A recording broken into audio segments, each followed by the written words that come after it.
Hello, this is Wes at Bad Seed Games, and this is going to be the first video in a new series that I'm hopefully going to be doing, which is going to be covering all the little things that I've covered in the side and things that I do when I get distracted.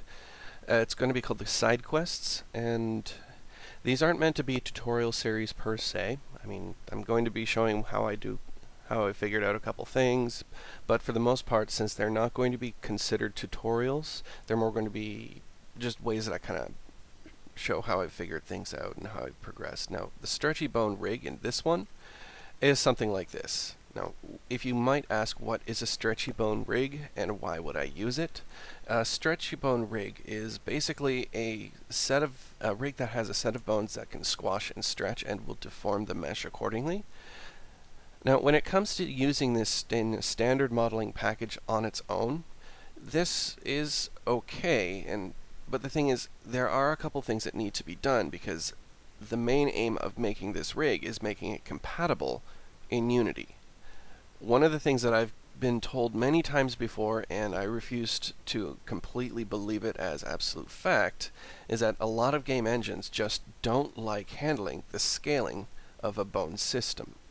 And in a sense, Unity doesn't really like it, but it will read them, which kind of does put it ahead of the competition greatly, because I've been doing in my research a lot of the other major game engines, they just will not support scaling of bones. I can understand why, because I imagine it's really hard on the engine under the hood, but given that we're now entering a newer generation of technology, the newer engines should be able, the newer technology should be able to understand this. And I'm also going to go over a little bit of the philosophy as to why you would want to create a rig as opposed to just using bones, because when you're animating a character in 3D, it's going to be driven by bone objects, and I'm going to be taking a mainly max-oriented approach, but if you're familiar with creating rigs for creating bone systems, a lot of people will just basically use the biped, and that is serviceable. It's a great robust system, and even the cat modeling package, but I don't have the cat modeling package here because this is an old version of Max. And if you ever needed to come up with like a rig where either the biped system or the cat system just doesn't like it, you would need to create your own rig, and that's where knowing how to make a rig can come in handy. The point of making a rig, however, though, is instead of just giving your animator a whole bunch of bones to animate, that can get really time consuming and it can be a source of frustration. And if you're animating it yourself, creating a good rig can really make the animation process a lot easier. I mean, instead of having to animate all the individual bones and position, rotation, and scale and such like that, you can just basically create a bunch of point objects or shapes or other sort of control points where you can use to kind of basically get it to do 50% of the work for you, so you don't have to worry about getting frustrated. Now, this particular rig here, as you can see with the animations, if you notice, the bones are kind of squashing and stretching. Right now, this is a max rig, as in it will work in max, and I'm sure there are the equivalents in, like, say, Blender, Maya, and all those other packages. But right now, this system wouldn't really give us much information to work with in Unity. I mean, sure, it'll pick up the scaling, but the one thing that I've noticed with the exporting process, at least with Max, now I don't know if this is by design or if this is a bug, but whenever you're collapsing tracks down, you're going to be having issues if you're working with scaling. Now, you can, in the link information, tell the bones what information to inherit from its parent, but I haven't been able to figure out exactly why, but it seems that when you do collapse it down, it doesn't seem to really want to listen to this, and it just reverts back to its old school nature. Alright, so why would this be a problem? Well, as you can see, I've only got this one here selected, and I'm going to scale it. And as you can see, as I scale it, all of its children bones are also inheriting that same scaling modifier because they have the scale set to be inherited. Now in Max, if you're just using it in Max, you can just turn this off. You can just turn off the scaling in the inherit section in the link info, and as you can see, it's not propagating the scale down the stack. But again, the whole collapsing issue doesn't seem to want to really pay that much attention. I'm not exactly sure why. So I set out with a task of trying to figure out how to get past that, and this is a basic starting point for the rig that I've got. It's going to basically giving a character much like Plastic Man or Elastigirl or something like that, where you can have an arm that you can bend and stretch and scale and everything else like that. Now, if you don't necessarily want to use the actual scaling, I can show you the process. I'll kind of note where the process would diverge, and it'll give you and you can basically use a regular, ordinary spline IK system to control. So if you want this kind of nice kind of smooth, gentle curve between all the bones, and like if your designs call for something like this, I can show you how to do it without having to worry about the squash and stretch. Because if you don't need the squash and stretch, then I'll post a little. I'll say when that method will process will diverge from this. All right.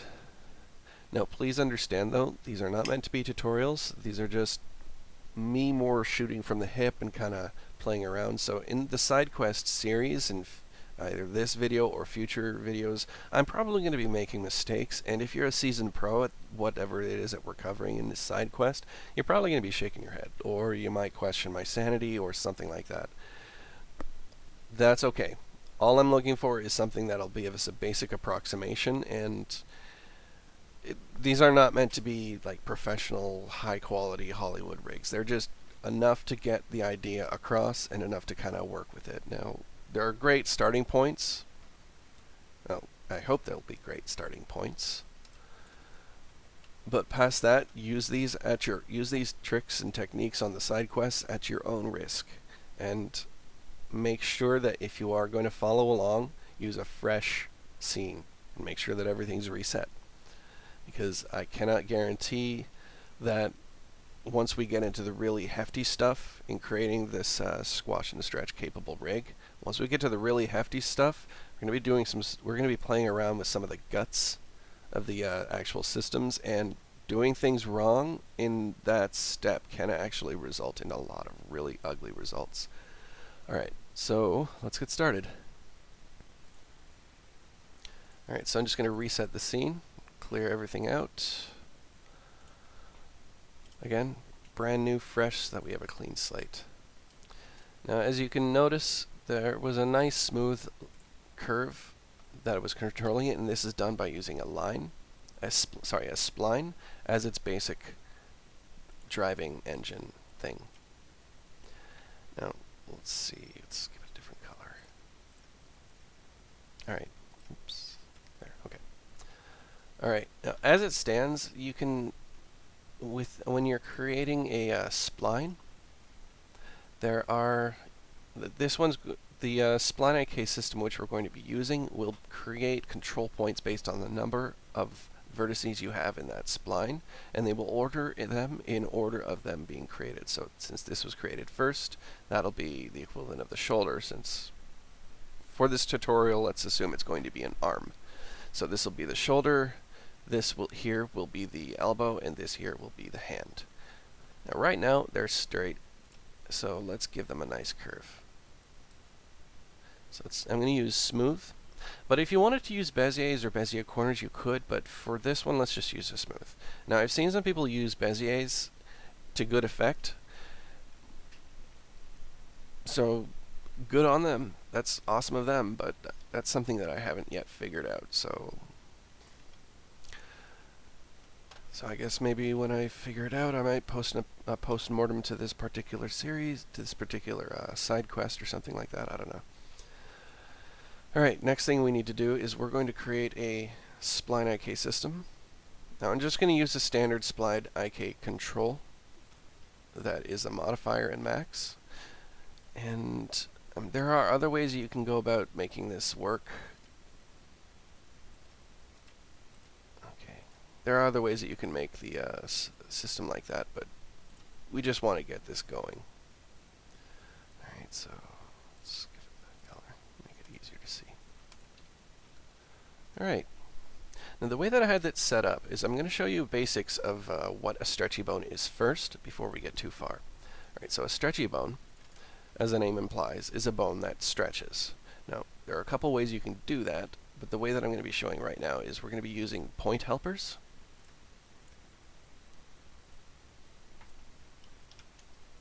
And for a stretchy bone, you need 2 points. This point is going to be the base, so let's align it positionally and orientationally to the base. Add pivot to pivot. And let's do the same and put this one at the nub. Okay. So next step, since we want this bone to follow along and positionally on, we're going to positionally constrain it to this point. So constraints in the animation pull down of position, link it up. Now that's going to control the position, so wherever this point goes, so does the bone, as you can see here. And the constraint systems are ways that you can kind of overwrite the standard parameters and the controllers and stuff like that. But the next thing we need to do is, since this is controlling position, we need to now control the orientation. So animation, constraints, and we're going to use a look at constraint and have it look at the point. Let's turn off the align absolute. Alright, so what this means now is wherever this point goes, the bone is going to do its best to make sure that it's looking in that direction. Now, right now, it's halfway there. As you can see, it's not squashing and stretching. Now, this is a point where it diverges just a little bit. If you wanted to get the squash and stretch in Max, all you have to do is just take the nub, constrain it positionally to the point, and on the bone, open up the bone tools. And if you scroll all the way down, you're gonna, in the object properties, you're gonna see things like squash, scale, and stretch. Now, the system that I have right now, it seems to default to the scale. So if I was to move this around, it would just scale it in the x-axis. But if we turn on the squash and stretch, we'll get a nice kind of, it'll bunch up when it gets smaller, and it'll thin out as it gets longer. This is the effect that we want. The reason why we have to go and get some complicated stuff going is this particular squash and stretch, the stretch factor, as you can see here in the bone tools object properties section, I haven't been able to find a way of translating that directly into the scale track. So when you go ahead and you collapse it down, it's not going to actually have anything in there to actually collapse down, and as such you're going to get a whole bunch of keys with a lot of nothing in them. Now, internally in Max, this is good. Oh, and there's one more thing we need to do. The way that the look at constraint works is if you, let's go back to the rotation. In the look at constraints, if you look over here, there's a spot called the up node. And what the up node is it'll basically try and do its best to make sure that the, since the, I think it's lateral, since this rotation and this rotation is controlled, the roll rotation is not, and it's doing its best to make sure that it's lined to the world. Now, if you're using this in a rig, if you have your character moving about and twisting and you're using these, that can cause some issues. So let's just turn off the world as the up node, and let's choose the point. Now, this is a bone system that I picked up from one of my teachers a couple of years ago, and this fundamental stuff is what most of the bone system is based off of.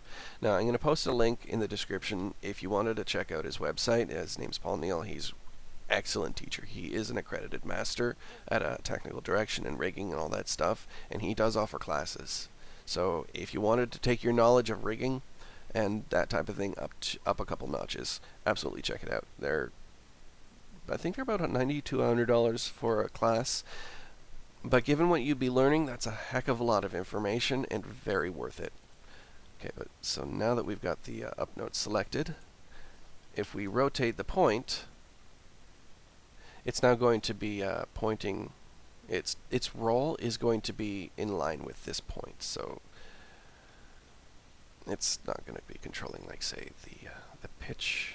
I think it's like the pitch and the yaw, I think, are the terms, but whatever. Alright.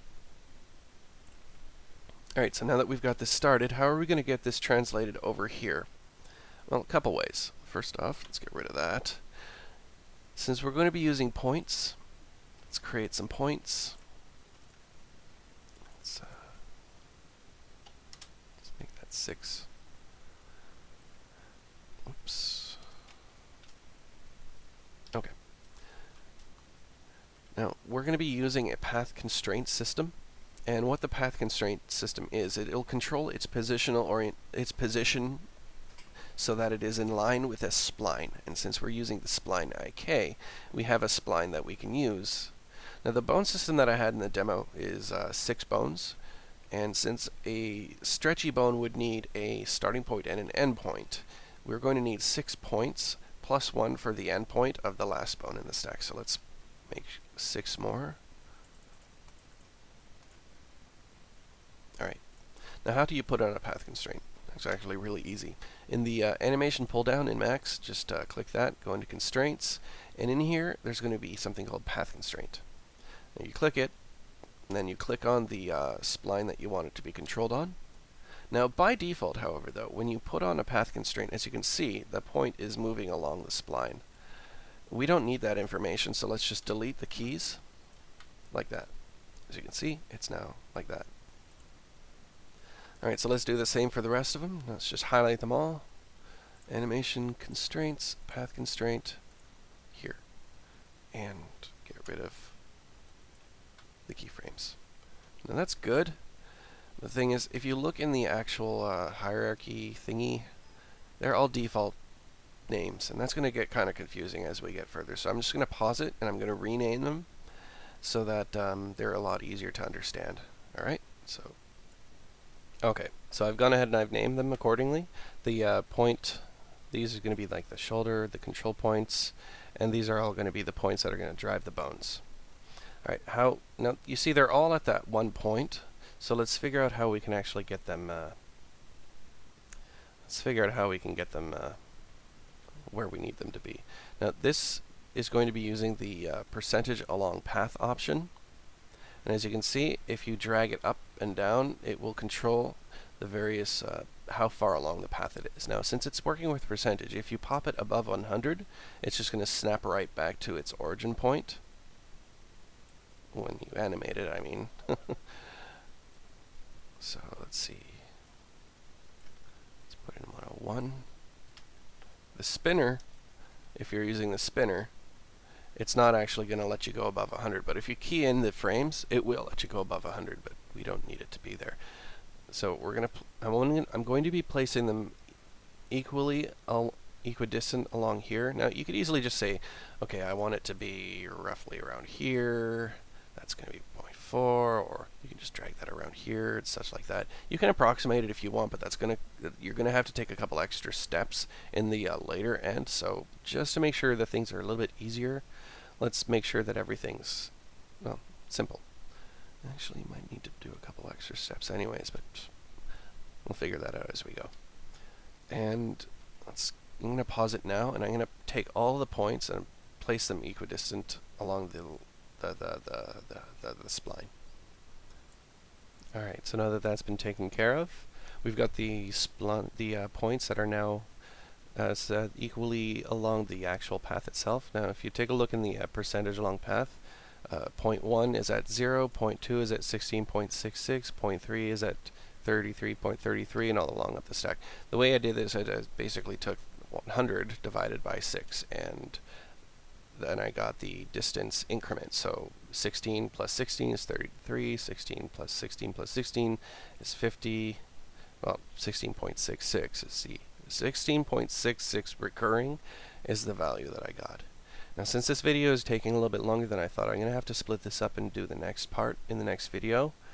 So other than that, if you like what I've got going so far, feel free to comment and rate this however you'd like. And if you feel like subscribing, I would appreciate it. That would be awesome. And I'm going to post in the description the values that I've placed it so that you don't have to worry about going, what did he say? And I'm also going to post a link to Paul's website. So if you really wanted to learn from one of the masters, and he's literally an accredited master. He earned that point. He's earned it. He's a seasoned pro in the biz, and anyone who's worked with a studio that works with Max in rigging, chances are they'll know who he is, and you may be using some of his techniques already. But still, check out his website. He's got classes, and if you wanted to take your knowledge up a couple significant notches, then absolutely check it out. Other than that, I'll catch you later, and have a good one.